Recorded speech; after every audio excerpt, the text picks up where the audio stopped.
Real Madrid may be the ultimate powerhouse in world football, but it's probably the worst club out there for young, dream-chasing players. Wonder why? Well, just ask Samuel Eto'o. Many of you know him for his incredible records at Barcelona and Inter Milan, but very few of you remember that he's actually a Real Madrid product. He was spotted out of Cameroon's Kaji Sports Academy as a young prospect, and at the age of 15, he was already imagining himself as a Real Madrid legend. However, expectations and reality are often two very different things. He spent a year at the academy in 1996 and made his debut a season later. Unfortunately, Eto'o made just 3 official appearances for Madrid over the next 3 years, during which time he was loaned out to Legacies, Espanyol and Mallorca. It was with Mallorca that he was most successful, and that's when they decided to buy him in 2000. At the Son Moix Stadium, Eto'o showcased his devastating pace, clinical finishing, and most importantly, his big game impact. His performances earned him a move to Barcelona, and,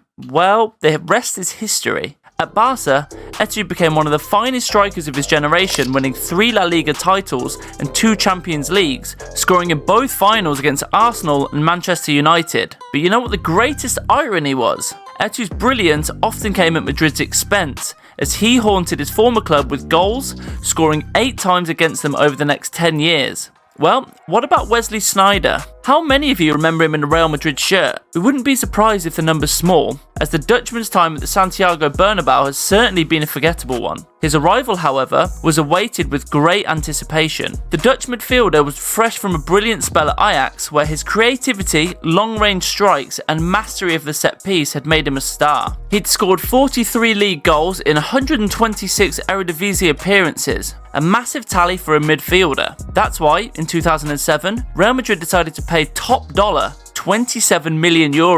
His first season was impressive, helping Madrid to the La Liga title, but then the nightmare began for Sneijder. After a disastrous 2008-9, which left Madrid trophyless, the management suddenly turned against Sneijder.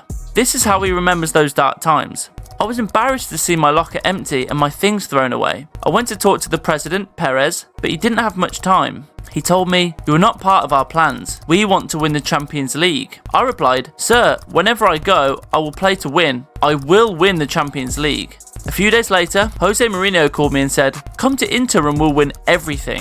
And that's exactly what happened. And most importantly, in the same stadium where I'd been thrown out a year earlier. I went in the dressing room, placed a trophy in front of my locker room, and posted saying, "I kept my promise." It was the best moment of my career.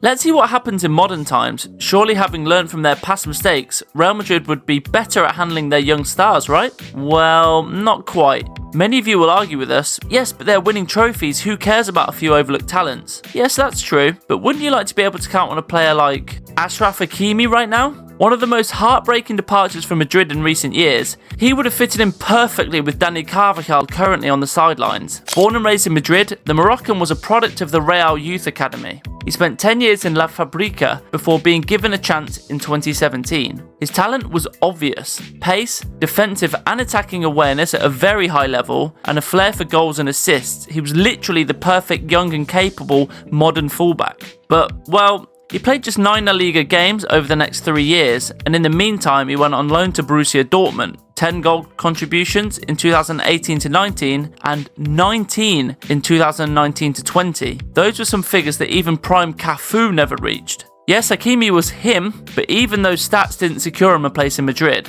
Instead, Perez's completely misguided transfer policy saw him sold to Inter Milan for €40 million in 2020. And now, at PSG, Hakimi has already turned into a key, irreplaceable player, maybe even a superstar, building a reputation as one of the most consistent fullbacks of the last 5 years. Martin Odegaard, on the other hand, had a similar fate. He was signed in 2015 as a 16-year-old super talent from Norway. The hype around him was enormous. His potential was so high that the media frenzy portrayed him as the future superstar. But the reality was different. Odegaard struggled to break into a squad full of established stars like James Rodriguez, Luka Modric and Isco, and spent years on loan developing his craft at clubs like Vitesse and Real Sociedad. His early loan spells weren't very effective, but his time at Real Sociedad certainly worked wonders for him. His vision, passing and composure on the ball were second to none, and he was instrumental as Sociedad's run to the Copa del Rey. Upon his return to Madrid, however, Odegaard found himself at the sidelines once again, and then Arsenal, with Mikel Arteta at the helm, decided to snap him up.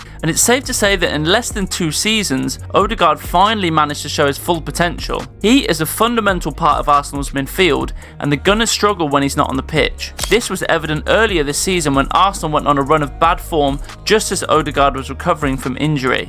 Now, before we continue, just a quick break. Please don't forget to subscribe to the Blue Card channel if you haven't already, of course. Now, for our next example, he's so unknown that it would make a perfect football quiz question.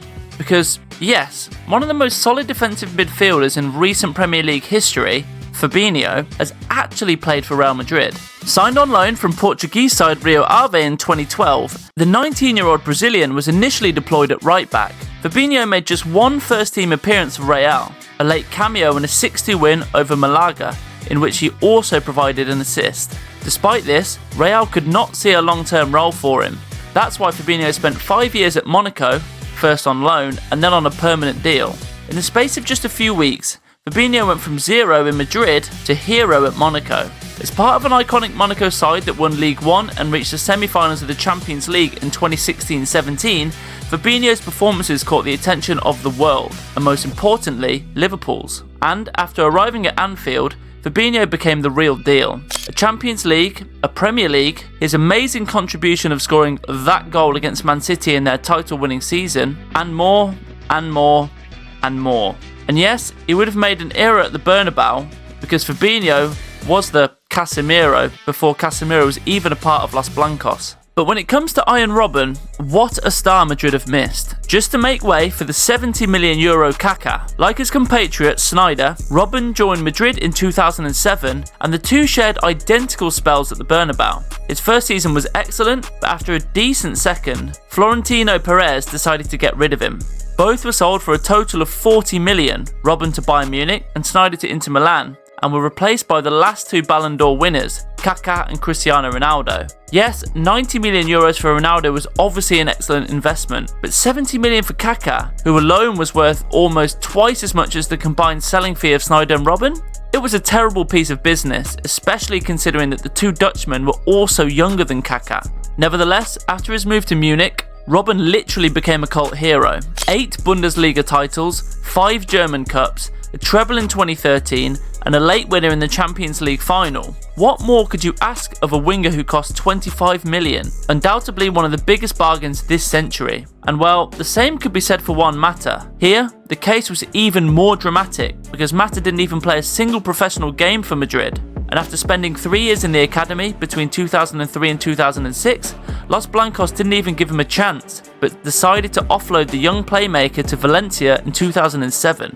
Yep, the Madrid midfield was stacked with quality players, but in reality, they didn't even think much before selling the young talented playmaker. But if you ask Mata, that was surely the best possible outcome for him. Unlike Sneijder and Robben, who were established on a high level of professionals, Mata was still a young boy, who elevated his career to a whole new level in Valencia. He formed an unforgettable partnership with David Silva and David Villa, attracting the attention of top clubs. Thus, in 2011, Mata moved to Chelsea, winning the Champions League in his first season, having a crucial role in the team.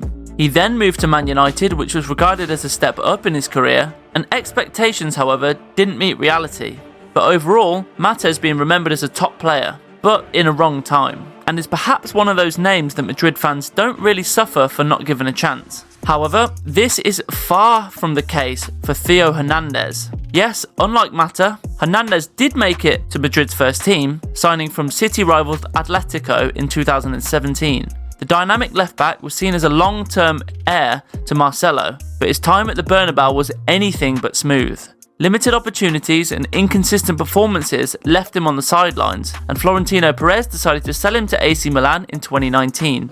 You see the irony? The first stellar fullback, Hakimi, to Inter Milan, and the other to AC Milan. And while in recent seasons, Madrid have prided themselves as a team with excellent fullbacks, right now the situation is truly harrowing. A long-term injured Carvajal and an out-of-form Ferland Mendy. That's why it's crucial to look at the future before making transfer decisions. especially when you've got talents like Theo and Hakimi coming on from the academy. Who else did we miss? Give us a clue in the comment section below, and also don't forget to like and subscribe for more similar content, or if you need more proof of our quality, check the video you see on your screen right now. Take care.